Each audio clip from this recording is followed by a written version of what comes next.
Buenos días, vamos a orar juntos.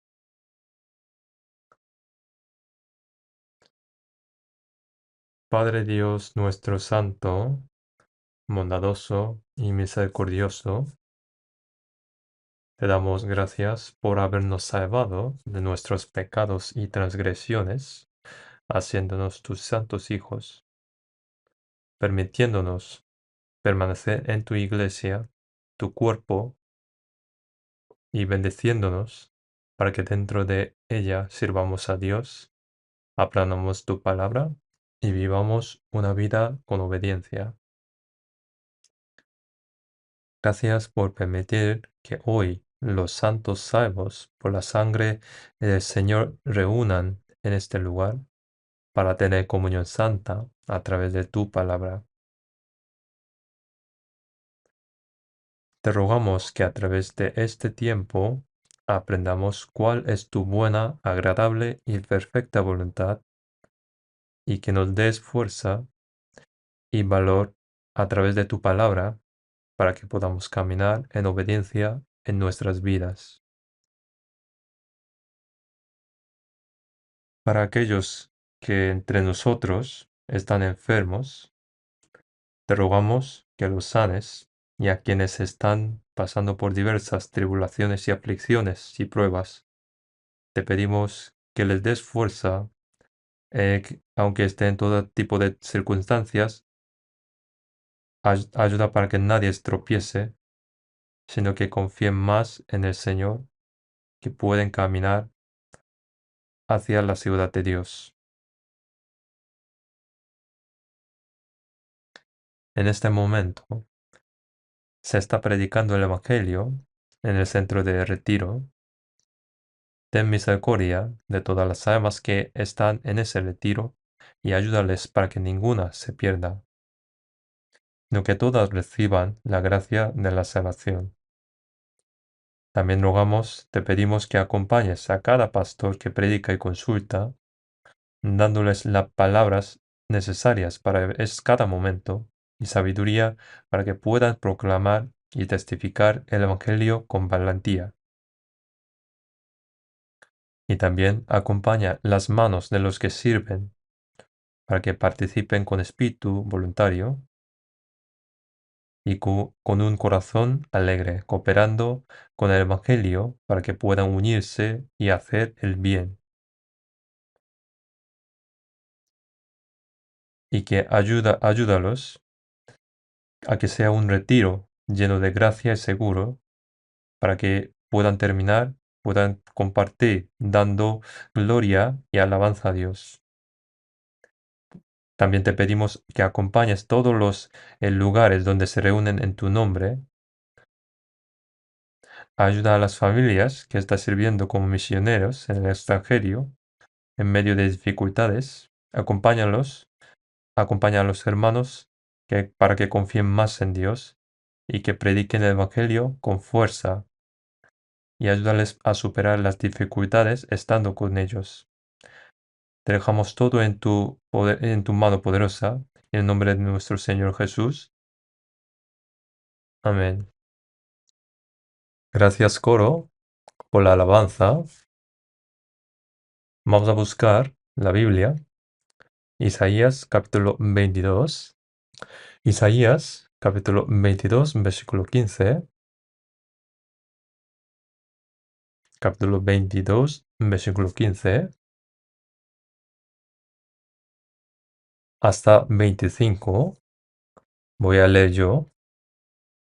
Jehová de los ejércitos dice así: Ve, entra a este tesorero, a Semna, el mayordomo, y dile: ¿Qué tienes tú aquí? ¿O a quién tienes aquí? Que labraste aquí sepulcro para ti, como el que en lugar alto labra su sepultura, o el que esculpe para sí morada en una peña. He aquí que Jehová te transportará en duro cautiverio, y de cierto te cubrirá el rostro. Te echará a rodar con ímpetu, como a bola por tierra extensa, allá morirás. Y allá estarán los carros de tu gloria, oh vergüenza de la casa de tu señor, y te arrojaré de tu lugar, y de tu puesto te empujaré. En aquel día llamaré a mi siervo Eliakim, hijo de Hilcías, y lo vestiré de tus vestiduras, y lo ceñiré de tu talabarte, y entregaré en sus manos tu potestad, y será padre al morador de Jerusalén, y a la casa de Judá, y pondré la llave de la casa de David sobre su hombro, y abrirá, y nadie cerrará, cerrará, y nadie abrirá. Y lo hincaré como clavo en lugar firme, y será por asiento de honra a la casa de su padre. Colgarán de él toda la honra de la casa de su padre, los hijos y los nietos, todos los vasos menores, desde las tazas hasta toda clase de jarros. En aquel día, dice Jehová de los ejércitos, el clavo hincado en lugar firme será quitado, será quebrado y caerá, y la carga que sobre él se puso se echará a perder, porque Jehová habló. Hasta aquí. Hoy voy a explicar sobre las lecciones de los buenos mayordomos a través de la gracia que Dios confió a Semna y Eliakim. Creo que es el título más largo que he utilizado en mis sermones. Estuve pensando si utilizar o no todo este título o no, pero al final decidí utilizarlo para transmitir todo el significado.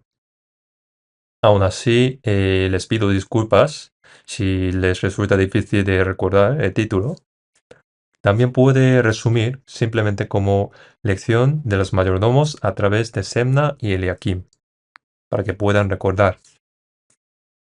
En el texto principal, aquí aparecen dos personas.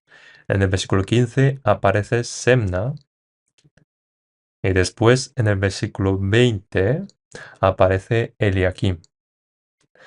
Estas dos personas fueron, digamos, altos funcionarios que estuvieron con ministerio de tesorero, como tesorero, durante el reinado de rey Ezequías, 13º rey de Judá. Estas dos personas utilizaron los talentos y posiciones que se les dieron para diferentes propósitos. Semna utilizó los talentos y la posición para sí mismo y como resultado trajo vergüenza a la casa de su señor. Finalmente fue expulsado de su ministerio, humillado y enfrentó una muerte miserable bajo el juicio de Dios.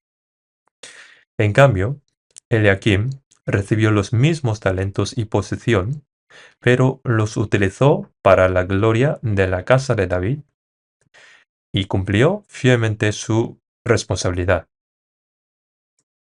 Como resultado, tuvo una buena influencia en muchas personas y él mismo fue glorificado. Nosotros también, siendo salvos, somos mayordomos que administramos lo que pertenece a Dios en la casa de Dios. Vamos a dejar este versículo marcado y vamos a buscar el primero de Pedro, capítulo 4, versículo 10.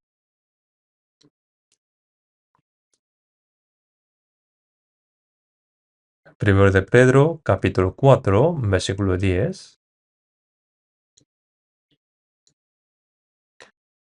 Vamos a leer juntos. Cada uno, según el don que ha recibido, ministrelo a los otros como buenos mayordomos de la multiforme gracia de Dios.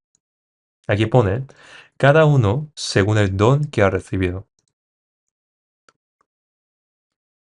Como la luz del sol en el cielo brilla sobre la tierra, como la lluvia cae desde el cielo a la tierra, de la misma manera, todo lo que tenemos en realidad viene de Dios, quien está arriba, y nosotros lo hemos recibido de Él.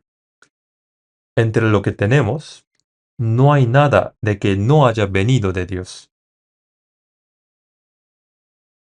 Por eso, 1 de Corintios capítulo 4, 7 dice, ¿qué tienes que no hayas recibido?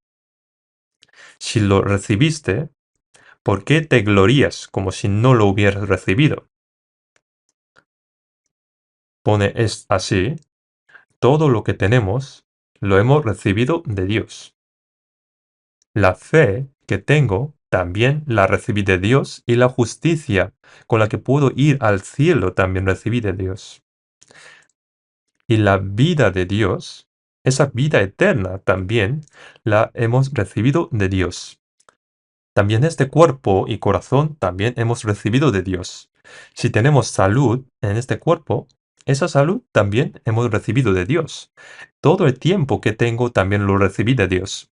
Si yo tengo materiales, posesiones, también esas posesiones también las recibí de Dios. Y el ministerio que yo tengo en la iglesia también lo recibí de Dios. Todo lo que tengo lo he recibido de Dios, sin duda. Mi familia también la recibí de Dios y los hijos que tengo son hijos que Dios me dio. Pensando, considerando esto, nosotros somos mayordomos de la multiforme gracia de Dios. Todos los salvos han recibido todo de Dios y por tanto son mayordomos de la multiforme gracia de Dios. Pero ¿por qué dice que son buenos mayordomos? Porque aunque los que han sido salvos, como los salvos son mayordomos, algunos utilizan bien todo para la gloria del Señor, pero mientras que otros lo utilizan solo para sí mismos. Los mayordomos que utilizan para sí mismos serían malos, y si lo utilizan para la gloria del Señor serían buenos mayordomos. Por eso dice que tenemos que ser buenos mayordomos, no como malos mayordomos.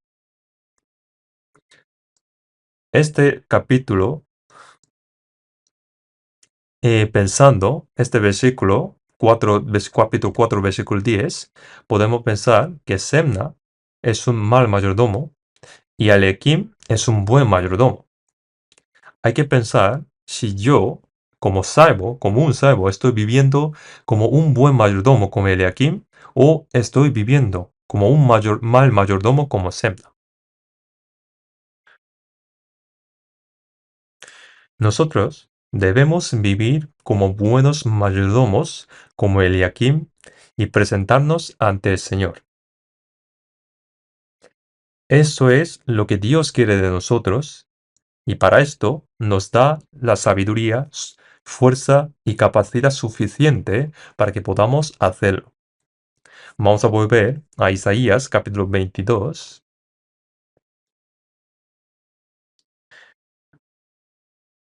Es necesario pensar un poco sobre qué tipo de época estaban viviendo Semna y Eliakim. Isaías capítulo 22, versículo 5.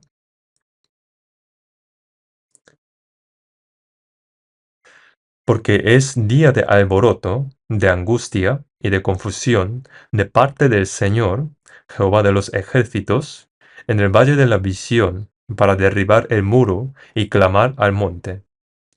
Y Elam tomó a Jaba con carros y con jinetes, y Kir sacó el escudo. Tus hermanos valles fueron llenos de carros, y los de a caballo acamparon a la puerta. Y desnudó la cubierta de Judá, y miraste en aquel día hacia la casa de armas del bosque. Y visteis las brechas de la ciudad de David, que se multiplicaron, y recogisteis las aguas del estanque de abajo, y contasteis las casas de Jerusalén, y derribasteis casas para fortificar el muro. Hicisteis también foso entre los dos muros para las aguas del estanque viejo, pero no tuvisteis respeto al que lo hizo, ni mirasteis de lejos al que lo labró.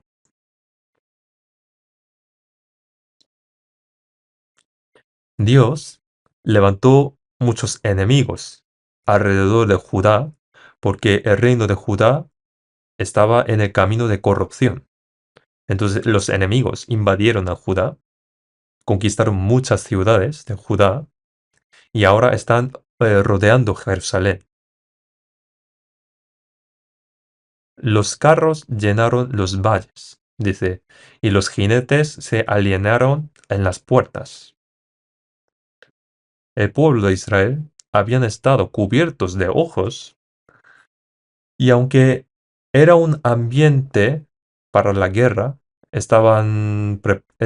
tenían que preparar la guerra, pero no consideraron esto profundamente. Cuando Dios les quitó, digamos, descubrieron sus ojos a través de la guerra, entonces el pueblo de Israel se dieron cuenta de la situación y miraron las armas de la casa de bosque y prepararon las armas. Y cuando miraron los muros de la ciudad de David, se dieron cuenta que muchos lugares estaban derrumbados. Entonces ellos incluso demolieron las casas para reparar los muros. Como se necesita mucha agua en una guerra, también hicieron estanques para aguas. Ante la guerra, el pueblo de Judá prepararon apresuradamente varias cosas necesarias para la guerra, pero el mayor problema fue que no respetaron ni miraron a Dios, quien hace y gobierna todas esas cosas. Por eso, en Isaías capítulo 22, versículo 11, dice, pero no tuvisteis respeto al que lo hizo, ni mirasteis de lejos al que lo labró. Mientras que preparaban para la guerra, no confiaron en Dios, en quien debían confiar. Y también, ante este peligro de la guerra, el pueblo de Israel estaban viviendo desenfrenadamente. En el versículo 12, por tanto el Señor, Jehová de los ejércitos, llamó en este día a llanto y a de endechas, a raparse el cabello y a vestir cilicio. Y aquí gozo y alegría, matando vacas y degollando ovejas, comiendo carne y bebiendo vino, diciendo, comamos y bebamos porque mañana morimos. Vamos al versículo 14. Y fue revelado a mis oídos de parte de Jehová de los ejércitos, que este pecado no será perdonado hasta que muráis, dice el Señor Jehová de los ejércitos. El destino de una nación estaba tan peligrosa como estar al borde del abismo. Por eso Dios ordenó al pueblo de Israel que se arrepintiese. Pero los israelitas, en vez de arrepentirse, no escucharon su palabra, no reflexionaron sus vidas, sino que sacrificaron, cogieron ganados y ovejas, comiendo carne, bebieron vino y se alegraron. Mañana moriremos, así que comamos y bebamos. Como de todos modos, el hombre muere una vez, ¿no? Y ante el peligro de la guerra, casi toda la parte de la Judá estaban conquistados y Jerusalén está rodeados. Israel no tenía capacidad de defenderse. Entonces pensaron que si vamos a morir de todas las maneras, vamos a disfrutar un poco, ¿no? Pero Dios les dijo, este pecado no será perdonado hasta que muráis. ¿Y qué significa esto? Si no se resuelve el pecado antes de morir, irán al infierno. Que no será perdonado hasta la muerte significa que está advirtiendo que más allá de la muerte está el castigo eterno. La nación está enfrentando una gran crisis. Pero aunque estaban ante esta crisis, el pueblo de Israel no se dio cuenta y más bien mantuvieron una actitud de comer, beber y alegrarse, ya que van a morir. En esa época, cuando había esta crisis, aparecen dos personas, Semna y Eliakim, que tenían responsabilidades importantes. A estas Semna y Eliakim que tuvieron gran responsabilidades importantes. Vamos a dejar este versículo marcado. Vamos a buscar Isaías capítulo 36, desde el versículo 1 al 3. Versículo 1 a 3. Aconteció en el año 14 del rey Ezequías, que Sennacherib, rey de Asiria, subió contra todas las ciudades fortificadas de Judá y las tomó. Y el rey de Asiria envió a Rabsaces con un gran ejército desde Laquis a Jerusalén contra el rey Ezequías, y acampó junto al acueducto del estanque de arriba, en el camino de la heredad del lavador. Vamos a leer el versículo 3 juntos. Y salió a él Eliakim, hijo de Hilcías, mayordomo, y Semna, escriba, y Joá, hijo de Asaf, canciller. Estas dos personas, Eliakim y Semna, fueron dos de las tres personas que el rey Ezequías envió como mensajeros cuando el rey Sennacherib envió a Rabsaces con un ejército de 185.000 hombres para invadir Jerusalén. Entre Eliakim, Semna y Joá. Estos tres fueron enviados como mensajeros. Y entre ellos estaban dos personas aquí. Y en el capítulo 37, versículo 1 y 2, capítulo 37, aconteció pues que cuando el rey Ezequías lo oyó, rascó sus vestidos y cubierto de cilicio vino a la casa de Jehová. Y envió a Eliakim mayordomo y a Semna escriba y a los ancianos de los sacerdotes, cubiertos de cilicio, al profeta Isaías hijo de Amós.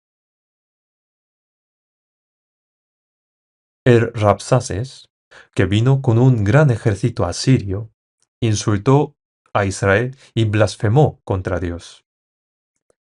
En el contenido del capítulo 36, desde versículo 18 a 20, dice: Rabsaces dijo: ¿Qué Dios hay entre los dioses de las naciones que haya librado su tierra de la mano del rey de Asiria? ¿Qué Dios hay entre los dioses de las naciones que haya protegido su tierra? Tampoco Jehová podrá librar a vuestra Jerusalén. De esta manera despreciaron y blasfemaron contra Dios. Ezequías, en esta situación, viendo que el nombre de Dios fue despreciado y blasfemado, rascó sus vestidos y se vistió de cilicio. E hizo que el mayordomo Eliakim, Semna y los ancianos también se vistieran de cilicio. Y para buscar la ayuda de Dios, envió el mayordomo Eliakim a Semna y a los ancianos al profeta Isaías. Entre los que envió al profeta Isaías también estaban Semna y Eliakim. Estaban incluidos. Estas dos personas son los que tuvieron gran responsabilidades importantes. Nosotros también estamos en una situación parecida. Nosotros estamos viviendo en una ciudad donde va a perecer. Dios dijo a Daniel, en capítulo 9, que confirmaría un pacto por una semana.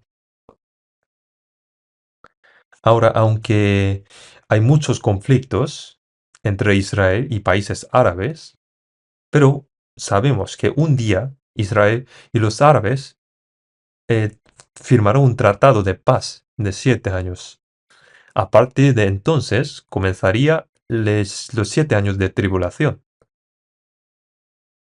que no habrá una situación parecida ni antes ni después.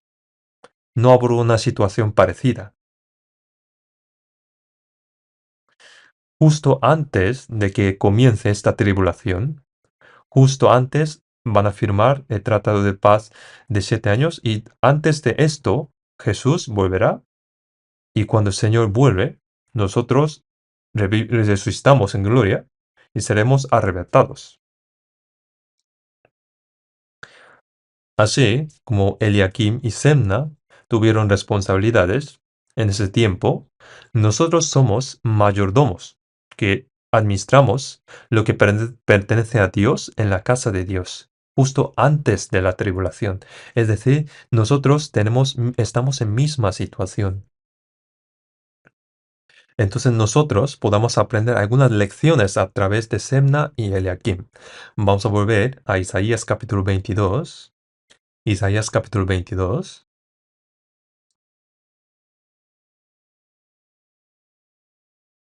Isaías capítulo 22, versículo 15. Vamos a leer juntos. Jehová de los ejércitos dice así: Ve, entra a este tesorero, a Semna el mayordomo, y dile. Aquí dice que Semna estaba con ministerio de tesorero y que ocupaba el palacio. Significa que administra todas las propiedades del país. Es decir, es como ministro de finanzas. Y ocupar el palacio indica que es mayordomo de palacio, que está a cargo de todo en el palacio. Así que desempeñaba los cargos de ministro de finanzas y mayordomo de palacio, con máxima autoridad. Hoy en día sería como primer ministro. Semna llegó a esta posición y esto significa que esto no fue por casualidad o por coincidencia. Para llegar hasta esa posición significa que tenía talentos que los otros no tenían. Y esto no fue por casualidad. Y cuando Asiria invadió con un gran ejército, el hecho de que Semna estuviera entre las personas que el rey Ezequías envió como mensajeros, nos muestra que él tenía capacidad y talento. Teniendo esos talentos, pudo tener esa posición y ministerio como mayordomo de palacio. En 1953, cuando hubo excavaciones arqueológicas en Jerusalén, hace unos 70 años, encontraron una lápida de época de Ezequías, y en esa lápida ponía esto: un hombre sobre el palacio. Un hombre sobre palacio, Sebañahú. Sebañahú es una combinación de Semna y Yahweh, que es Jehová. Esto nos da una idea cuán alta posición estaba Semna. Cuán alta posición tenía Semna. Semna tenía que utilizar bien su talento y posición que tenía para dar gloria al rey David y a la casa de su Señor. Y también tenía que glorificar a Dios, que gobierna sobre Israel. Pero Semna no lo hizo así. Utilizó su talento y su ministerio solamente para su propio beneficio. Vamos a ver el versículo 16. Vamos a leer juntos. ¿Qué tienes tú aquí? ¿O a quién tienes aquí? Que labraste aquí un sepulcro para ti, como el que en lugar alto labra su sepultura, o el que esculpe para sí morada en una peña.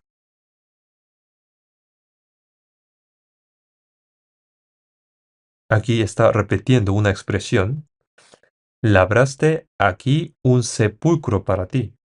Labra su sepultura para sí mismo, esculpe para sí morada.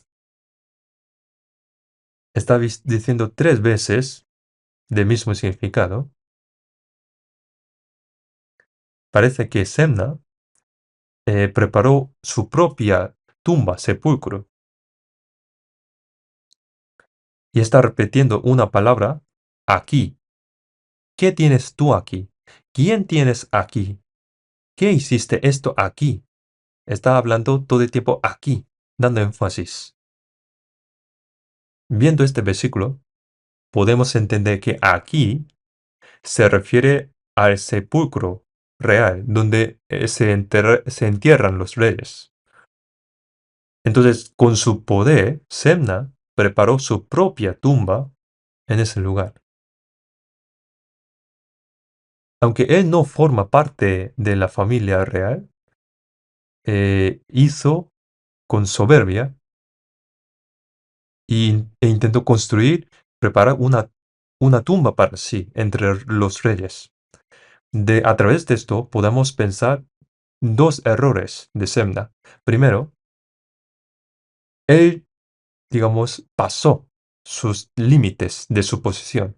Y segundo, como funcionario de alto cargo, olvidó cuál era su deber y responsabilidad.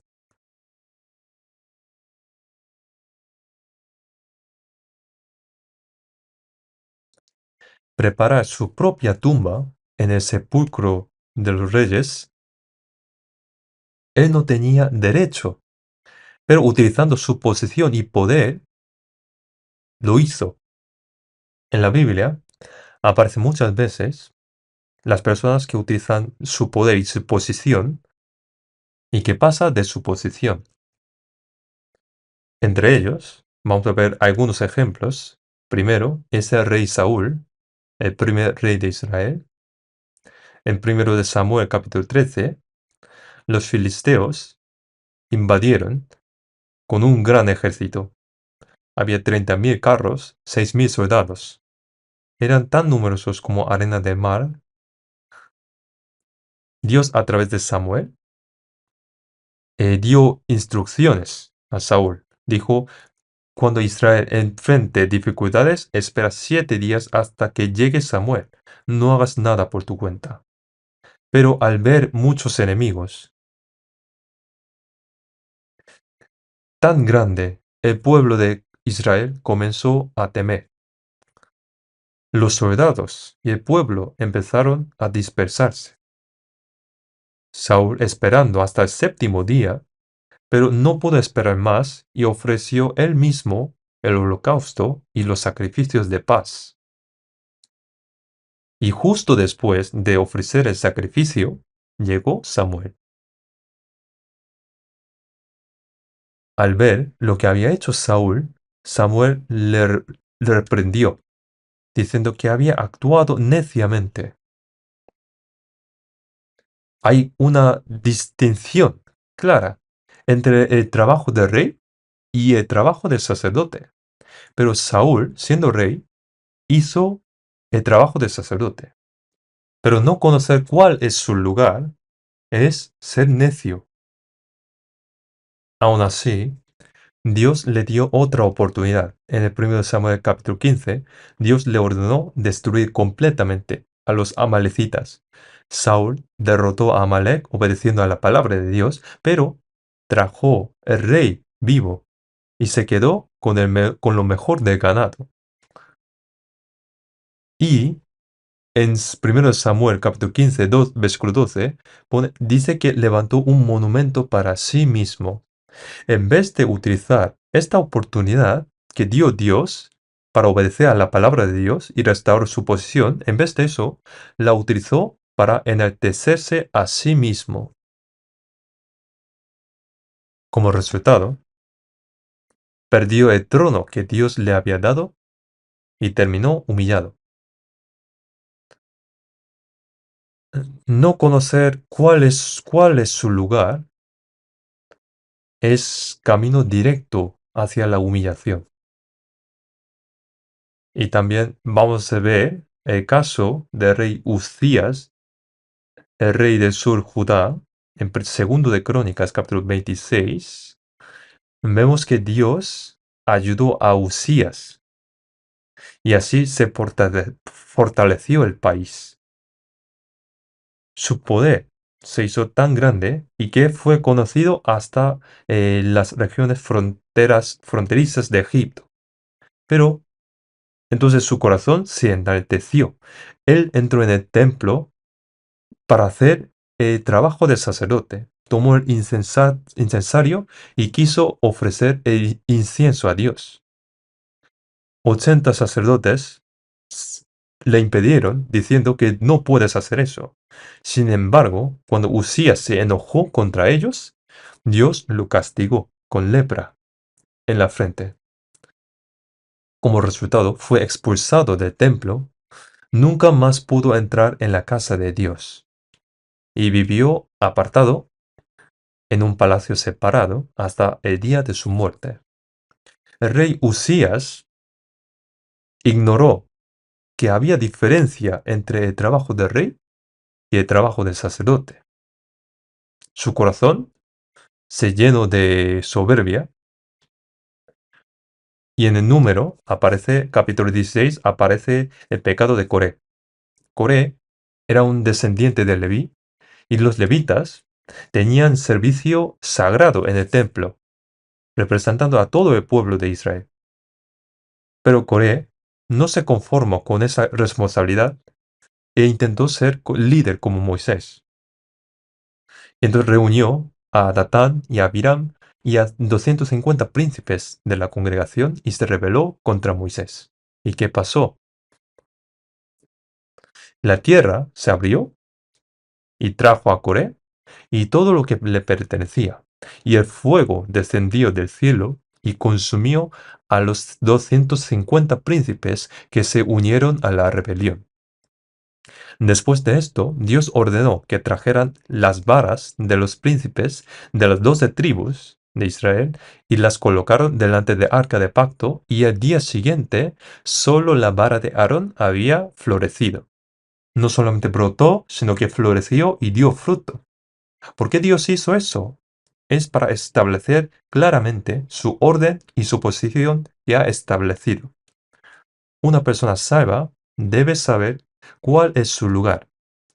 Y es muy importante guardar ese lugar y no sobrepasar sus límites. Vamos a buscar 1 de Corintios, capítulo 7, versículo 24.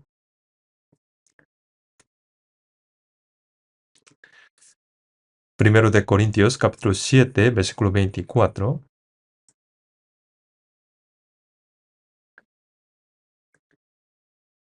Vamos a leer juntos. Cada uno, hermanos, en el estado en el que fue llamado, así permanezca para con Dios. En este capítulo de 1 de Corintios se presenta una pareja casada, un matrimonio, que uno de los dos ha sido salvo y el otro no. Esto puede causar muchas dificultades, pero la palabra dice, ¿cómo sabes tú, oh mujer, si salvarás a tu marido? ¿O cómo sabes tú, oh marido, si salvarás a tu mujer? Permanece en tu lugar. Y ya sea que uno haya sido salvo como judío o como gentil, es importante mantener el lugar en el que fue llamado. Si fuiste salvo como gentil, no necesitas hacerte circuncisión como judíos. No importa si fue salvo siendo esclavo o libre. No era fácil llevar la vida cristiana en ese momento siendo esclavo. Por eso, si tiene la oportunidad de obtener la libertad, hágalo.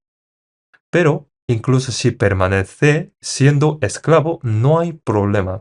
Lo importante es esto, estar con Dios. Estar con Dios. Si estás con Dios en la situación en la que estés, esa situación es la correcta.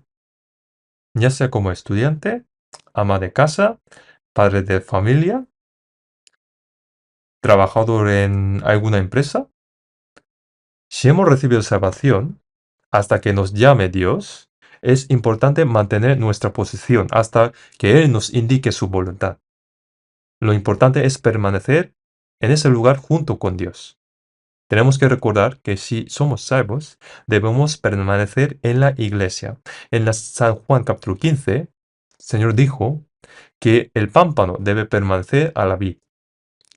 La posición de una persona salva es como pámpano permanecida al tronco, a la vid, que es la iglesia. Como miembro del cuerpo, debemos estar dentro del cuerpo, que es la iglesia. Es ahí donde recibimos la autoridad, el poder del Señor, que es la cabeza. En San Juan 15, 3 dice, ya vosotros estáis limpios por la palabra que os he hablado. Permaneced en mí y yo en vosotros. Como la rama no puede llevar fruto por sí misma si no permanece en la vid, así tampoco vosotros si no permanecéis en mí. Dice que la rama debe estar permanecida a la vid. Nosotros, como ramas, debemos permanecer a la iglesia, que es la vid. Yo soy la vid, vosotros los pámpanos. El que permanece en mí y yo en él, éste lleva mucho fruto, porque separados de mí nada podéis hacer. Si una rama se corta del tronco, no sirve para nada. Una persona salva, si se separa del cuerpo de Dios, no puede ser suministrada ni ser utilizada. Tampoco puede estar bajo la autoridad del Señor. Dice, separados de mí, nada podéis hacer. El primer lugar donde yo debo estar es la iglesia. Y dentro de la iglesia, si hemos recibido dones, talentos, ministerios, no debemos olvidar cuál es nuestro lugar. Vamos a buscar 2 Corintios capítulo 10, versículo 13. 2 Corintios capítulo 10, versículo 13.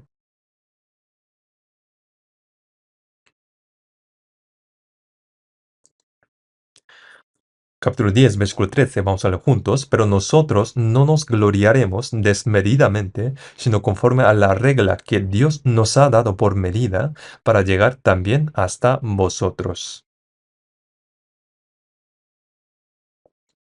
Aquí, el apóstol Pablo escribió la carta a la iglesia de Corinto, diciendo que nosotros no nos gloriaremos desmedidamente. Cada uno de nosotros en la iglesia ha recibido dones, talentos y ministerios diferentes. Tenemos una exposición cada uno. Nosotros tenemos cada uno su posición en la iglesia. Y dentro de esa medida tenemos que trabajar. Es apto. Eso es apto. Pasar es de eso es incorrecto. Si Pablo, él mismo hizo así, más cuanto más a nosotros, ¿no? En Romanos capítulo 12, 3 dice, digo pues, por la gracia que me es dada a cada cual que está entre vosotros, que no tenga más alto concepto de sí que el que debe tener, sino que piense de sí con cordura, conforme a la medida de fe que Dios repartió a cada uno. Tener un concepto más alto de uno mismo es ir más allá de nuestra medida, lo cual es soberbia.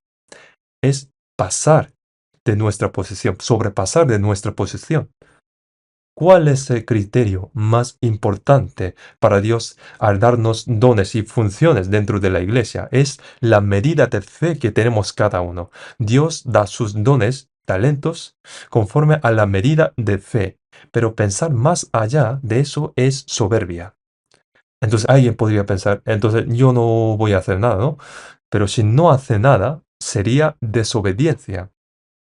Todos tenemos una posición, dones y ministerios que nos han sido dadas. Debemos reflexionar sobre dónde estamos y actuar dentro de nuestra medida de fe. Si lo sobrepasamos es soberbia y si no lo hacemos es desobediencia. Entonces, a través de la enseñanza que hemos recibido a través de Semna, que no debemos olvidar cuál es nuestro lugar. Y después, segundo, en esta situación tan importante de peligro nacional, si ha sido encargado de algo importante, debe conocer qué tiene que hacer y asumir su responsabilidad. Pero él olvidó de lo que tenía que hacer. Nosotros también podemos ser lo mismo, podríamos caer en lo mismo. Su trabajo, su deber, era buscar el bienestar del país. Debía utilizar su cargo por la seguridad de su país. Y también tenía que fortalecer la fe del pueblo de Israel. Una persona que tenía esa gran responsabilidad, pero su prioridad fue preparar su sepulcro. Esto fue un acto para enaltecerse a sí mismo, buscando su propio provecho.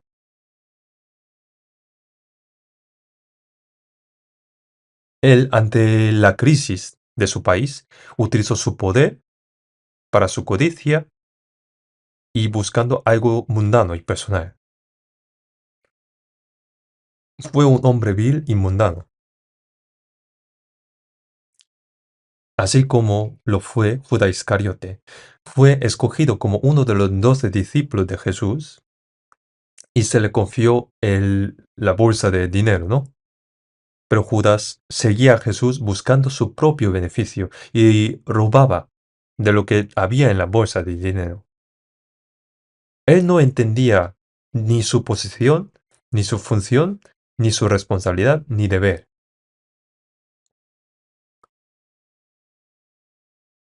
En cambio, por otro lado, la Biblia está lleno de ejemplos de personas que sí fueron fieles a su deber y que cumplieron con responsabilidad. Un ejemplo es José, que es un hombre fiel. Cuando estaba en la casa de su padre con sus hermanos, en Génesis capítulo 37, versículo 2, aunque era joven, porque cuando fue vendido tenía 17 años, pero cuidaba el ganado fielmente con sus hermanos. Y que cuando fue vendido a Egipto como esclavo, aunque fue un país extranjero y estaba en la casa de Potifar, allí también fue fiel. Y Potifar, al ver él, lo nombró como para que administre toda su casa. Más tarde, aunque fue acusado falsamente y encarcelado, el jefe de la prisión le confió todos los presos. Le dio autoridad sobre todos los asuntos del lugar, al punto que no tenía que revisar nada porque confiaba plenamente en él. Después llegó a ser el gobernador. Y durante los 7 años de abundancia, administró bien las cosechas y construyó graneros por todo Egipto para prepararse para los 7 años de escasez. Gracias a eso, pudo repartir el grano durante los años difíciles y pasar bien la hambruna. Vamos a mirar a José. No importa si era joven o adulto o incluso anciano, siempre él fue fiel. Pasó por pasó muchos cambios en su entorno, pero aún así, él siempre se mantuvo fiel. Él creía que el lugar donde estaba él era donde Dios lo había puesto. Entonces, él fue fiel en ese lugar. Algunas personas son fieles cuando son jóvenes, pero cuando se envejecen, dejan de serlo. Significa que algo ha cambiado, ¿no? Otros son fieles cuando tienen un ministerio, pero si ya no lo tienen, dejan de serlo. Hay un cambio, ¿no? Algo ha cambiado. Aunque uno no tenga ministerio dentro de la iglesia, si está en la casa de Dios, sin duda es un mayordomo. Seguramente hay algo que uno debe hacer según su medida. Cada uno hay trabajo que debe hacer según su medida de fe. También veamos ejemplos de Daniel. Desde joven propuso en su corazón no contaminarse y mantenerse fiel a su fe. Durante el imperio de Babilonia, cuando el rey pedía sabiduría en los asuntos del reino, Daniel cumplía fielmente su trabajo. Luego, Babilonia cayó y Persia la conquistó, pero incluso en el imperio persa, Daniel siguió siendo fiel. El rey de Persia nombró 3 ministros para su reino, pero Daniel fue un espíritu superior, sobresalía sobre los demás y no se le podía hallar falta en los asuntos del gobierno. Fue completamente fiel, aunque ya fuera joven o anciano, aunque fuera Babilonia o Persia. Él creía que el lugar donde estaba él era por la providencia de Dios. Que había voluntad de Dios de estar él allí. Y fue fiel. También Samuel, él era último juez en la época de los jueces y nació en una familia de los sacerdotes. Entonces él era sacerdote también. Samuel tenía dos posiciones. Uno es juez y otro es sacerdote. En el primero de Samuel, capítulo 7, pone, lo vemos que él, recorriendo varias ciudades, enseñaba la palabra, gobernando, pero cuando el pueblo pidió un rey, se levantó el rey Saúl. Entonces Samuel dejó de gobernar, porque ya no le correspondía. Se retiró como juez. Pero aún así, él, primero de Samuel capítulo 12, dice, lejos sea de mí que peque yo contra Jehová, cesando de rogar por vosotros. Siguió orando por ellos. Y enseñar como sacerdote, como él aún seguía siendo su deber, así que continuó haciéndolo. Aunque dejó su trabajo como juez, pero siguió trabajo como sacerdote. Entonces, él fue quien primero estableció escuelas de profetas del Antiguo Testamento. De ahí viene el nombre de nuestra escuela Samuel, por esas escuelas de profetas. Samuel incluso tenía años, siguió cumpliendo fielmente su trabajo, responsabilidad ante Dios. Y el apóstol Pablo, en Hechos capítulo 20, versículo 24 dice, pero de ninguna cosa hago caso, ni estimo preciosa mi vida para mí mismo, con tal que acabe mi carrera con gozo y el ministerio que recibí del Señor Jesús para dar testimonio del Evangelio de la gracia de Dios. No solamente ese momento, sino que desde el momento que fue salvo hasta el momento que fue decapitado ante el Señor, nunca ha cambiado. Después de que fuese salvo, compartió el Evangelio de Dios en Damasco, y como cuando intentaron matarlo, los hermanos lo ayudaron a escapar. Más tarde, en la iglesia de Antioquía de Siria, Bernabé fue a buscar a Saulo y lo trajo. Allí se decidió a enseñar. Luego, durante sus viajes misioneros, primero, segundo y tercero, predicó la palabra y estableció iglesias donde quiera que vaya. Y hasta el momento de su muerte cumplió fielmente su trabajo. En su última carta, testifica él mismo que no peleó la batalla solo en un momento, sino que la peleó continuamente. Corrió hasta el final el camino que debía recorrer. Desde el momento en que fue salvo hasta el final, fue constante y firme, y que guardó la fe.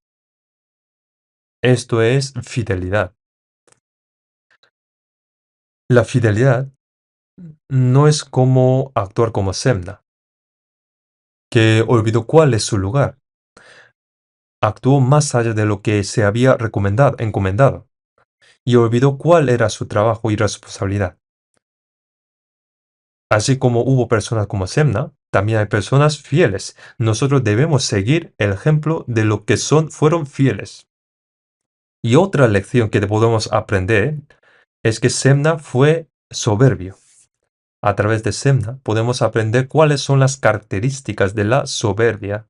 Vamos a buscar Isaías capítulo 22.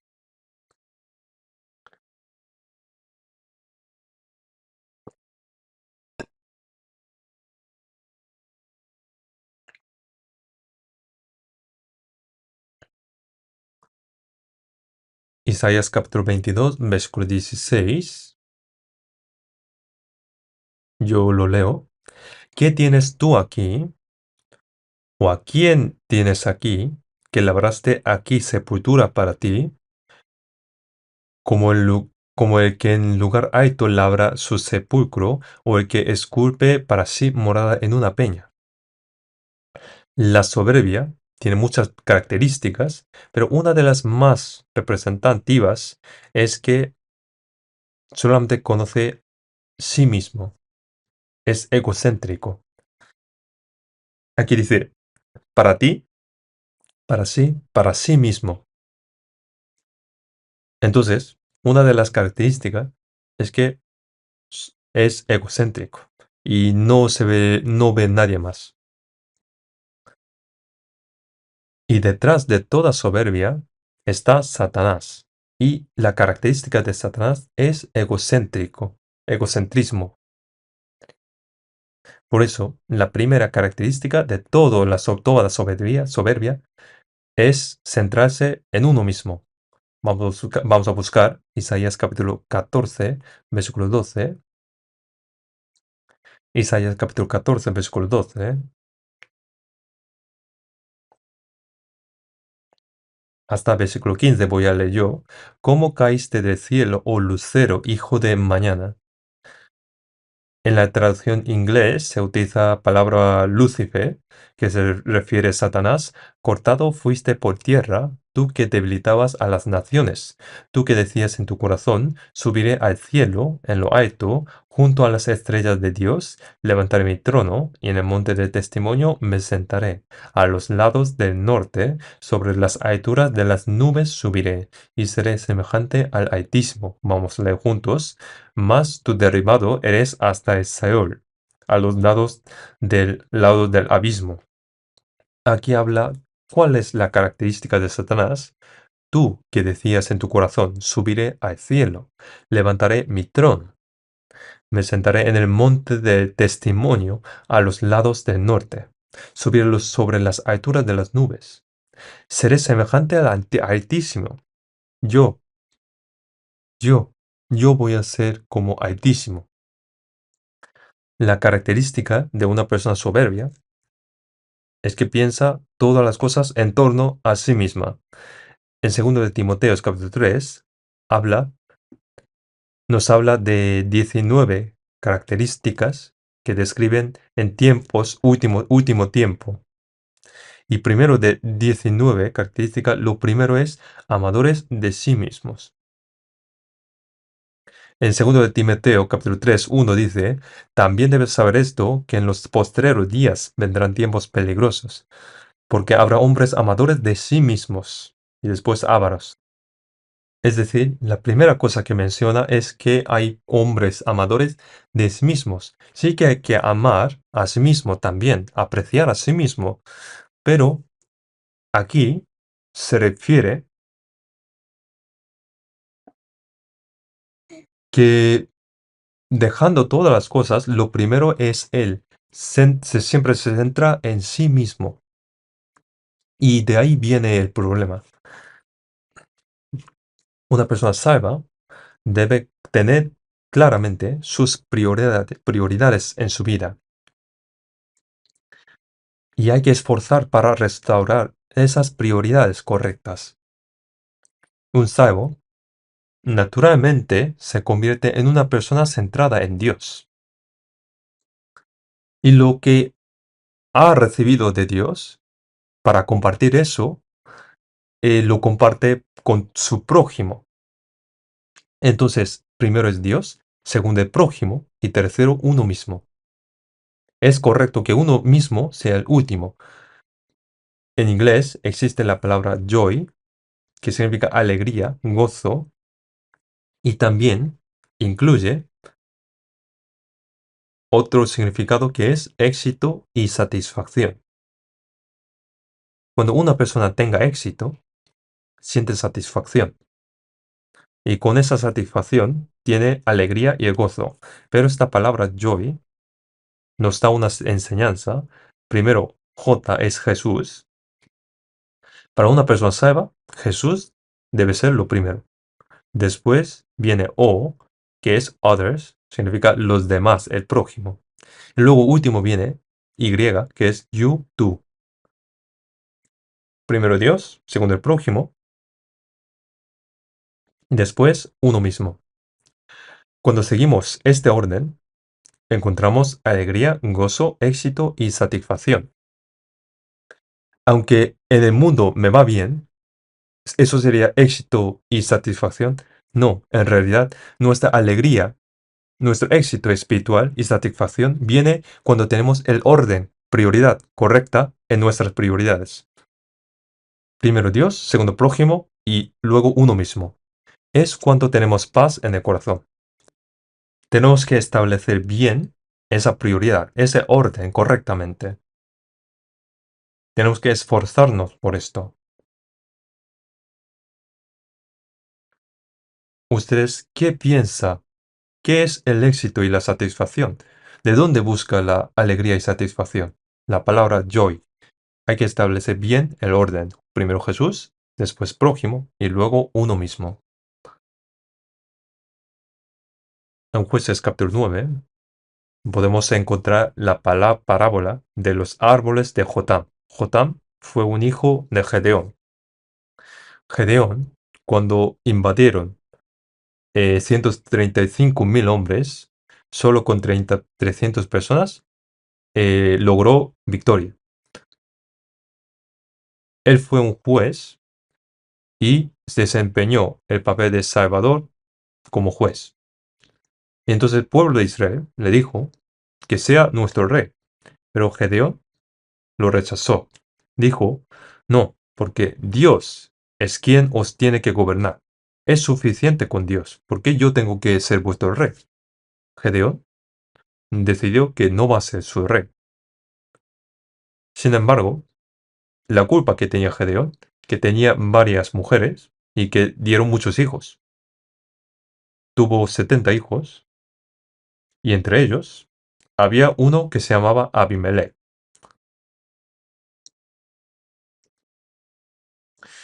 Él intentó ser el rey y, hablando con los hombres de Siquem, y mató todos los demás hijos de Gedeón, sus propios hermanos. Y entre ellos, un hijo llamado Jotam logró escapar y fue al monte Gerizim, donde compartió la parábola de Dios. Aquí dice, los árboles buscaron al olivo y le dijeron, sé nuestro rey. Pero el olivo dijo, mi aceite honra a Dios y a los hombres. ¿Cómo voy a dejar mi aceite y ser rey sobre los árboles? Y luego, los árboles fueron a la vid. Dijo, sé nuestro rey. Vid dijo, ¿cómo voy a dejar mi mosto que alegra a Dios y a los hombres para ser rey sobre los árboles? También también rechazó ser rey. Tanto olivo como vid nos muestra cuál es la prioridad correcta. Dicen que su propósito es honrar a Dios y a los hombres. Este es el primero Dios, y luego prójimo, y luego finalmente uno mismo. Pero en cambio, Abimelech mató los demás hijos de Gedeón. Es decir, él fue como un espino. Los árboles un día buscaron a Espino y le dijo, sé nuestro rey. El espino dijo, si realmente queréis que yo sea rey, venid y poneos bajo mi sombra. Venid a refugiaros bajo mi sombra. Si no lo hacéis, saldrá fuego del espino y quemará los cedros del Líbano. ¿Y cómo un espino puede quemar los cedros del Líbano? Muestra que no conoce su posición. Entonces, Abimelech intentó ser rey y reunió los hombres de Siquem y comenzó a conquistar toda la tierra de Israel. Y solo quedaba última ciudad. Y si conquista esta ciudad, se convierte en rey. Pero mientras atacando la ciudad, una mujer arrojó una piedra de molino y la piedra golpeó la cabeza de Abimelech y murió. Esto indica que una persona que se centra en sí misma al final recibirá el juicio de Dios. Aunque busca éxito y satisfacción, al final no encontró ninguno. Esto nos enseña que al final una vida centrándose a sí mismo no lleva a la verdadera alegría ni gozo. En San Mateo 6 dice, más busca primeramente el reino de Dios y su justicia, y todas estas cosas os serán añadidas. Primero dice que debemos buscar el reino de Dios y su justicia. Significa que tenemos que poner a Dios en primer lugar, luego el prójimo y finalmente nosotros al final. En la historia hay personas que formaron grandes imperios, y entre ellos Alejandro Magno. Él comenzó a conquistar tierras cuando era apenas un joven de 20 años. Con sus hombres intentó formar un imperio muy grande. que abarcaba Europa, África y Asia. Sin embargo, cuando llegó a la orilla del mar Mediterráneo, como no puede conquistar el mar, eh, Alejandro dijo a sus súbditos: yo he conquistado toda esta tierra, pero aquí está el mar. Yo no puedo conquistar más. ¿Ahora qué hago? Porque su única meta de su vida era expandir su imperio y murió a los 33 años. En su testamento dijo tres cosas. El primero es que cuando transportan su cuerpo, que lo transporte los mejores médicos. Después, que toda su riqueza fuera esparcida en el camino donde pasa su ataúd. El último, su cuerpo, que sus manos debían ser extendidas fuera del ataúd, para que todo el mundo pudiera verlo, porque esto indica que el mejor médico no puede impedir su muerte, todas sus posesiones, indica que todo lo que he ganado no sirve para nada. Y último, aunque ha conquistado toda la tierra, pero después de su muerte fue con manos vacías. Buscar cosas del mundo, al final van a tener cuenta de que van a volver con manos vacías. Un filósofo, viendo esto, dijo así: ayer todo el mundo era insuficiente para él, pero hoy solamente 2 metros cuadrados son suficientes. Ayer él caminaba sobre la tierra, pero hoy la tierra lo cubre a él. Aunque parecía que todo el mundo no era suficiente para él, pero al final solamente necesitaba 2 metros cuadrados. La tierra donde caminaba lo cubrió. ¿Dónde tenemos que buscar nuestro propósito del propósito de la vida? Una actitud incorrecta, no conocer cuál es su lugar, olvidar de responsabilidades y deberes, que fue Semna. ¿Qué pasó con él? Vamos a ver Isaías capítulo 22. Isaías capítulo 22.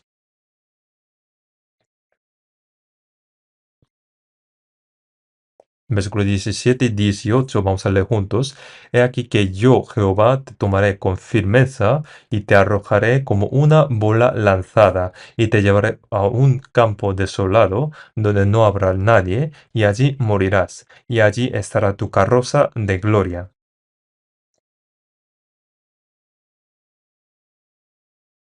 Esta palabra es acerca del juicio que Dios traerá sobre Semna. Semna deseaba ser enterrado en el sepulcro donde enterraban los reyes, pero realmente la muerte que le esperaba fuera una muerte miserable, completamente opuesta de lo que había imaginado. Dice que Dios lo ata fuertemente y como si fuera un general capturado, lo lanza a un lugar desolado, un lugar vasto y vacío. No será glorificado, sino humillado completamente. Allí morirás, y allí estará tu carroza de gloria. Esto quiere decir, todo lo que él había considerado preparado para él, no es para nada. Dios le había juzgado. Dios humilla a todos los soberbios que solo piensan en sí mismo. No piense que vamos a hacer una excepción. En Isaías capítulo 14, versículo 15, hemos visto sobre qué habla sobre Satanás.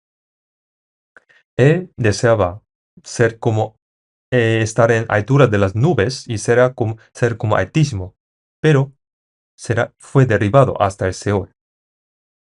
Alguno piensa que si van al infierno, Satanás será como el líder, ¿no? Pero no es así. Él está el lugar más abajo de Seol, con mayor sufrimiento. Dios no permite que el diablo gobierne como líder en el infierno. En 1 Samuel capítulo 2, versículo 10 dice, los que se levantan contra Jehová serán quebrantados. Desde los cielos los herirá con truenos. Los que se oponen a Jehová serán destruidos y serán golpeados por el trueno celestial. El faraón de Egipto fue un ejemplo de esto. Se opuso a Dios hasta el final y finalmente fue ahogado en el Mar Rojo y entró en un castigo eterno. Cuando Salomón estaba en su gloria, hizo 200 grandes y 300 pequeños escudos de oro y los exhibieron en el Palacio Real. Pero en sus últimos años, cuando se apartó de Dios y comenzando a adorar ídolos, hizo que en tiempo de su hijo Roboam, es que esos escudos de oro fueron quitados por Egipto. Y en vez de eso, Roboam no tuvo más opción de poner escudos de bronce en lugar de oro, que tiene valor completamente diferente. En Sofonías capítulo 1, versículo 18, que Dios va a juzgar esta tierra, Él destruirá a todos los gigantes de la tierra, pero de manera asombrosa. También en Job capítulo 40, Dios dice que Él humillará a los soberbios, los aplastará y los pondrá en lugares oscuros. Ese lugar oscuro es el castigo del infierno, donde hay oscuridad eterna.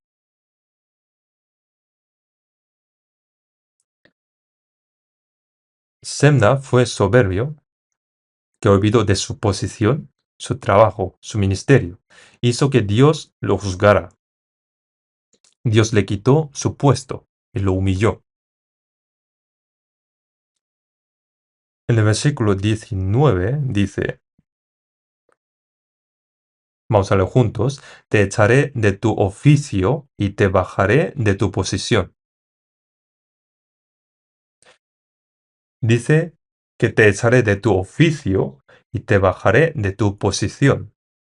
¿Por qué? Porque avergonzó la casa de su Señor.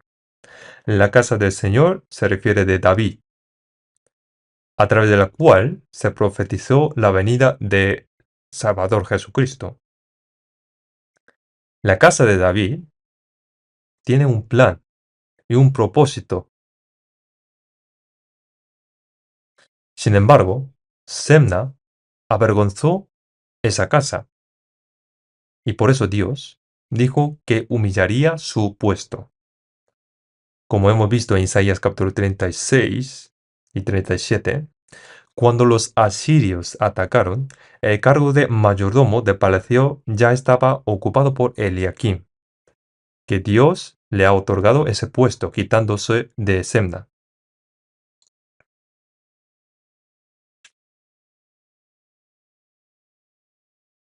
El ministerio y la gloria que nos fueron dados son muy importantes, pero hay muchas personas que los han perdido. Entre los dos hijos de Jacob estaba Rubén. Rubén en Génesis capítulo 49 dice, Rubén, tú eres mi primogénito. Y sobre Rubén dijo, mi fortaleza y el principio de mi vigor. Sí, era el principio de vigor de Jacob, principal en dignidad, principal en poder. Rubén tenía verdaderamente talento y capacidad, pero cometió un gran error. Impetuoso como las aguas, no serás el principal, por cuanto subiste al lecho de tu padre y lo contaminaste. Él cometió fornicación con la sierva de Lea, Silfa. ¿Cuánto mejor hubiera sido si utilizase ese talento para el plan de Dios? Pero por causa de su pecado de fornicación, la primogenitura pasó a José. Él perdió su ministerio. También Esaú y Jacob Esaú nació como primogénito, pero fue despojado por Jacob.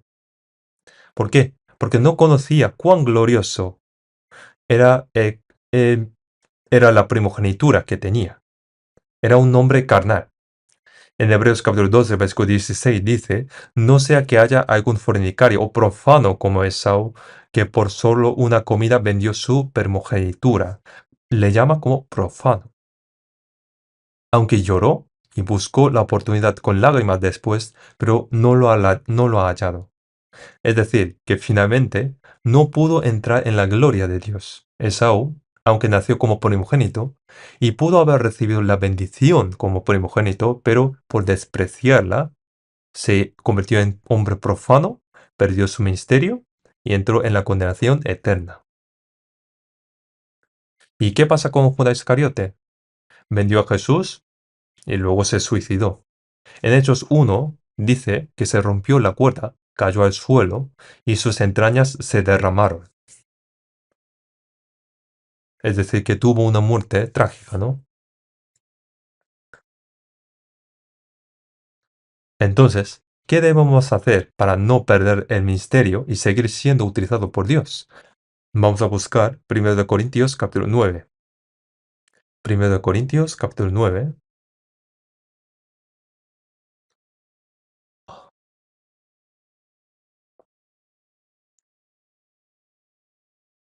1 Corintios capítulo 9, desde versículo 24 al 27, hasta 27 lo leo. ¿No sabéis que los que corren en el estadio, todos a la verdad corren, pero uno solo se lleva el premio? Corre de tal manera que lo obtengáis. Todo aquel que lucha, de todos se abstiene, ellos a la verdad, para recibir una corona corruptible, pero nosotros una incorruptible. Así que yo de esta manera corro, no como a la aventura. De esta manera peleo, no como quien golpea el aire, sino que golpeo mi cuerpo y lo pongo en servidumbre, no sea que habiendo sido heraldo para otros, yo mismo venga a ser eliminado. Aquí, el apóstol Pablo no se refiere a ser eliminado en el sentido de ir al infierno, sino que temía ser excluido de ser utilizado por Dios. Entonces, ¿qué debemos hacer para seguir siendo utilizados? Aquí está la respuesta. Aunque todos corren en el estadio, solo uno recibe el premio. En antigüedad, a diferencia de hoy, que damos medallas de oro, plata y bronce, en aquel momento solo recibía uno el premio. Pero en la iglesia de Dios, a aquellos que han recibido ministerios, Dios otorga el premio a todos, que no hay excepción.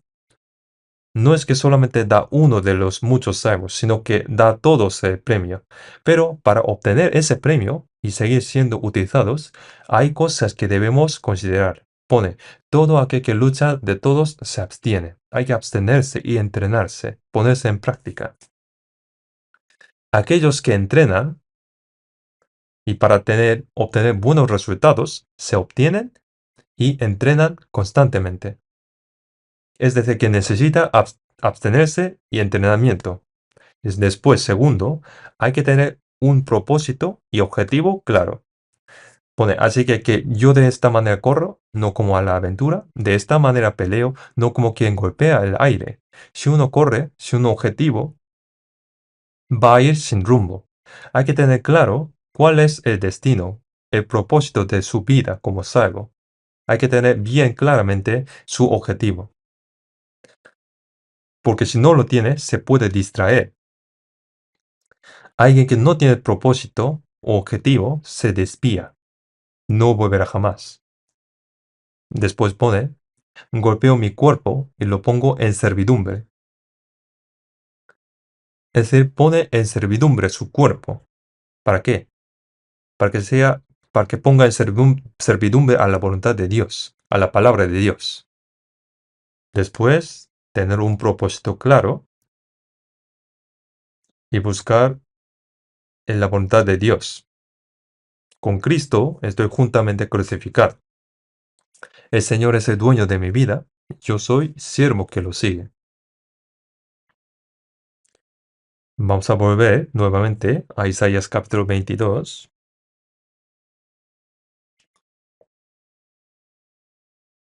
Isaías capítulo 22, desde el versículo 19 hasta 21. Y te arrojaré de tu puesto, y de tu lugar te empujaré. En aquel día llamaré a mi siervo Eliakim, hijo de Hilcías, y lo vestiré de tus vestiduras, y le ceñiré tu cinto, y entregaré en sus manos tu potestad, y será padre al morador de Jerusalén y a la casa de Judá. Aquí vemos que Dios tiene poder de exaltar y humillar. Dios quitó el ministerio de Semna y se lo dio a Eliakim. A través de esto, sabemos quién tiene poder de exaltar y humillar. Es Dios. Él es quien da los ministerios necesarios a cada persona. Jesucristo, como cabeza de la iglesia, exalta a unos y humilla a los otros para cumplir su voluntad y la obra de Dios. En la iglesia, aunque parezca que son decisiones humanas, pero al final se ve que fue la mano invisible de Dios. Por eso en Efesios capítulo 4, versículo 1 al 13, dice que dio dones a unos como evangelistas, a otros como pastores y maestros. Y antes de eso, dice que conforme a la medida del don de Cristo, dio gracia a cada uno. Según la medida. La medida. La medida de Jesús es infinita. Conforme a esa medida, Dios otorga dones y ministerios apropiados a cada uno dentro de la iglesia. Dios es quien exalta y humilla. Debemos discernir la providencia de Dios. ¿Y a quién llama Dios como obrero? A través del caso de Semna, podemos pensar dos cosas. Primero, una persona humilde, que es una persona humilde y otra que es una persona fiel. Aunque hay muchos factores también dentro de la iglesia, pero Dios utiliza como obreros a los que se humilla y también a los que son fieles. ¿Quién recibió salvación? Aquellos que se humillaban. Igualmente, Dios llama a los obreros cuando uno es humilde. Por eso en 1 de Pedro, capítulo 5, dice, humillaos pues bajo la poderosa mano de Dios, para que Él os exalte cuando fuere tiempo. Es la mano poderosa de Dios. Dios está en la iglesia. Su poder y providencia actúa en la iglesia. Humillaos pues bajo la poderosa mano de Dios, para que Él os exalte cuando fuere tiempo. Él utiliza a los humildes. Después llama como obreros a los que son fieles. En 2 de Timoteo capítulo 2, versículo 2 dice, lo que has oído de mí ante muchos testigos, esto encarga a hombres fieles. ¿Por qué Dios llamó a Abraham? En Nehemías capítulo 9 se dice que Dios llamó porque fue fiel y lo utilizó como fuente de la bendición.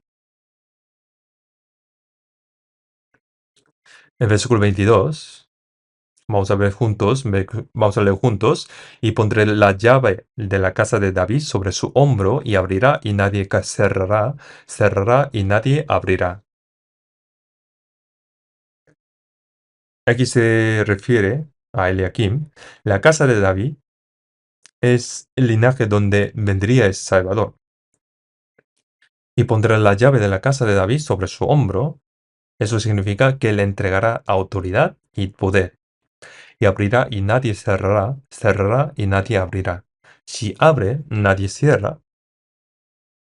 Es decir, que tiene autoridad.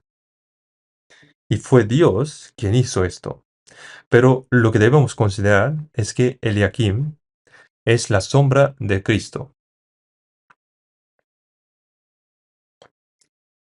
Así como Dios confió a Eliakim el poder de la casa de David como mayordomo, así también confió toda su autoridad a su Hijo unigénito Jesucristo.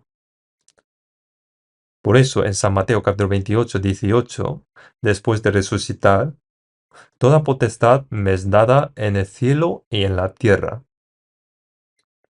Así como toda autoridad fue dada a Eliakim, también toda autoridad fue dada a Jesús. Autoridad en el cielo y en la tierra. Y en Isaías 9, al hablar de Jesús, dice que el principado estará sobre su hombro. Jesús lleva el principado sobre sus hombros. Toda obra y autoridad están sobre él. Especialmente la autoridad sobre dar la vida pertenece a Jesús y también dar la muerte y el juicio también está en sus manos. Tiene autoridad para dar la vida y también para quitarla. Como Eliakim, que tenía la llave de la casa de David, nadie podía cerrar lo que él abría ni abrir lo que él cerraba.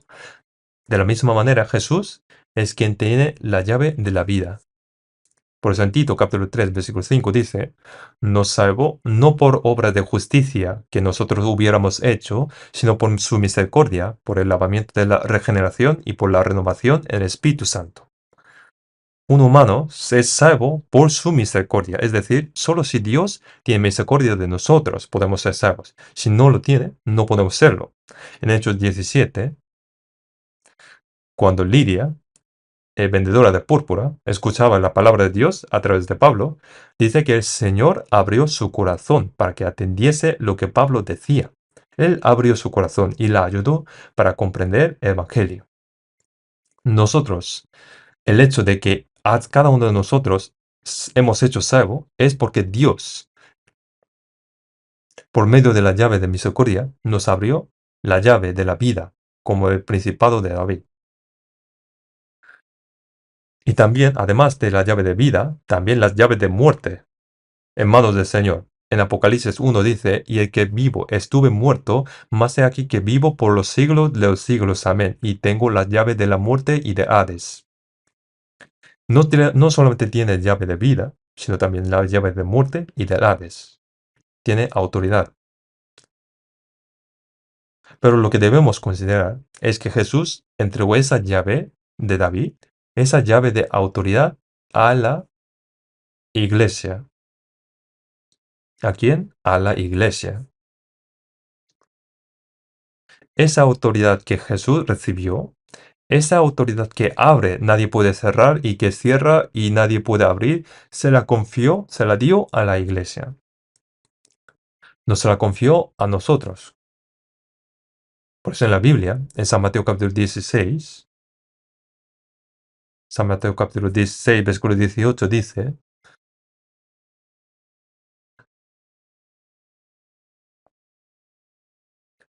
versículo 18, y yo también te digo que tú eres Pedro, y sobre esta roca edificaré mi iglesia, y las puertas de Hades no prevalecerán contra ella. Y a ti te daré las llaves del reino de los cielos, y todo lo que atares en la tierra será atado en los cielos. Las llaves del reino de los cielos fueron entregados a la iglesia, a los discípulos. Y solamente para los discípulos, no, a la iglesia también, que ha sido salva con el cuerpo de Jesús, Dios que ha recibido. Es decir, hemos recibido las llaves del reino de los cielos. Entonces los salvos tienen la llave de conocimiento. Tiene la llave de la ciencia. Las cerraduras están hechas con la palabra en la Biblia. Nosotros hemos comprendido el Evangelio, por eso sabemos exactamente qué es el Evangelio. Y cuando utilizamos para abrir a través de la escritura, palabra, una persona no salva puede recibir la salvación. En San Lucas 1:11 dice, «Ay de vosotros, intérpretes de la ley, porque habéis quitado la llave de la ciencia, vosotros mismos no entrasteis, y a los que entraban se lo impedisteis». La llave del Evangelio que abre y nadie puede cerrar y que cierra nadie puede abrir. Esa llave del reino fue entregada a la iglesia y a cada uno de los salvos que pertenece a la iglesia también se les confió la llave del conocimiento. ¿Y nosotros qué debemos hacer? Debemos que estar preparados para responder. Así como el Señor cumplió fielmente el papel, ministerio de testigo, nosotros hemos recibido esa vida del Señor. El Espíritu Santo ahora habita en nosotros, y para seguir al Señor, tenemos que rescatar y edificar almas. Él nos ha dado la llave de la ciencia. En 1 de Pedro capítulo 3 dice, sino santificad a Dios el Señor en vuestros corazones y estad siempre preparados para presentar defensa con mansedumbre y reverencia ante todo el que os demande razón de la esperanza que hay en vosotros. Nosotros tenemos que estar preparados. Todos nosotros. El Señor confió esto a la iglesia y a cada uno de los salvos. Muchas veces se le pide a los pastores, porque piensa que están bien entrenados. Pero si alguien está frente a la muerte y no hay oportunidad, buscar un pastor y solo estoy yo, un salvo para predicar, entonces ¿quién más puede hablar? Yo tengo que estar preparados. Todos nosotros debemos estar preparados. Pero normalmente es mejor que hagan los que están entrenados. Por eso en el versículo 22, y pondré la llave de la casa de David sobre su hombro, y abrirá y nadie cerrará, cerrará y nadie abrirá. Esta Eliakim es una sombra de Jesucristo y también al mismo tiempo es una sombra de los santos que han recibido la vida de Dios. Cuando estamos conectados a la iglesia, podamos utilizar esta llave. Ahora en el retiro de primavera, ¿por qué están reunidos? Es para utilizar justamente esta autoridad, esta llave. Hemos reunido por eso y estamos predicando el Evangelio. Y a través de Eliakim se generó una gran influencia. Versículos 23, 24. Vamos a leer juntos. Y lo hincaré como clavo en lugar firme, y será por asiento de honra a la casa de su padre. Y colgarán de él toda la honra de la casa de su padre, los hijos y los nietos, todos los vasos menores, desde las tazas hasta toda clase de jarros. A través de esta palabra, nos enseña cuán grande fue la influencia de un solo hombre, Eliakim. Es una sombra de Jesús y de los santos. Nos muestra cuán grande puede ser un salvo, cuán grande puede ser su influencia. Si un clavo está bien hincado, se puede colgar muchas cosas sobre él. Cuanto más grande, grueso y firme esté ese clavo, más peso puede mantener. Cuando Eliakim fue firme, todo lo de su casa de David fue colgado en él. Aquí menciona los descendientes, la familia, desde los vasos pequeños hasta los jarros. Toda la gloria de Israel estaba colgado de él. Un hombre solo, Eliakim, tuvo gran influencia. Un salvo también puede influir en su distrito, en un grupo de jóvenes, en su departamento. Si una persona es firme, puede influir en todo el grupo, en todo el departamento, y más en toda la iglesia. Nosotros debemos ser firmes. Así como un clavo bien hincado en un lugar firme, esto pasa. ¿Y cómo puede ser una persona firme? Hay dos formas.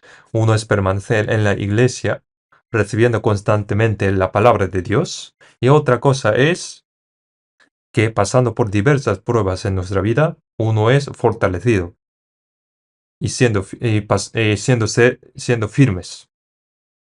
Una persona sin pasar prueba no puede ser fuerte. En medio de pruebas y adversidades, Dios nos hace fortalecer. Cuando Abraham se hizo firme, influyó en su familia y en los 318 siervos nacidos en su casa y entrenados influyó en toda Israel. Y como su fe fue escrita en la Biblia, hoy en día también, Abraham sigue influyendo en la historia. Una persona puede influir de manera tan grande. Cuando uno trabaja correctamente como buen mayordomo, puede tener gran influencia. Una sola persona no es insignificante. En el versículo 25, vamos a leer juntos, en aquel día, dice Jehová de los ejércitos, el clavo hincado en lugar firme será quitado, será quebrado y caerá, y la carga que sobre él estaba será destruida, porque Jehová habló. Creo que esta palabra no se refiere a Eliakim. Aunque Eliakim desempeñó un papel importante, en el plan de Cristo de la casa de David, fortaleciendo en tiempos de peligro. Pero cuando pasa el tiempo, Eliakim también murió, y más tarde ya no habría personas como en el Israel, y luego no va a ser como un clavo firme. Y al final, Israel fue destruido por Babilonia. Y en la iglesia de Seur y muchas iglesias, debe haber muchas personas como buen mayordomo, como clavos firmes en el Señor, y que trabajen fielmente por la gracia de Dios. Y los que no lo son deben convertirse como buen mayordomo. A ver si yo soy mayordomo malo como Semna o voy a seguir el camino como buen mayordomo como Eliakim. Debemos caminar pensando sobre esto. Vamos a orar juntos. Padre Dios, te damos gracias por permitirnos este tiempo y también permitir aprender la lección del mayordomo a través de dos personas como salvos. Ayúdanos para que podamos ser buen mayordomo y que podamos administrar fielmente los trabajos. Gobierna nuestros corazones y ayúdanos. Confiamos en ti, Señor. Ayuda todos los trabajos que hacen dentro de la iglesia y los ayuda para que puedan cumplirlos y que podamos alabarte y glorificarte y que utiliza cada uno de nosotros. Antes que el Señor vuelva, ayúdanos que podamos vivir como un buen mayordomo como Eliakim. Hemos orado en el nombre de nuestro Señor Jesucristo. Amén.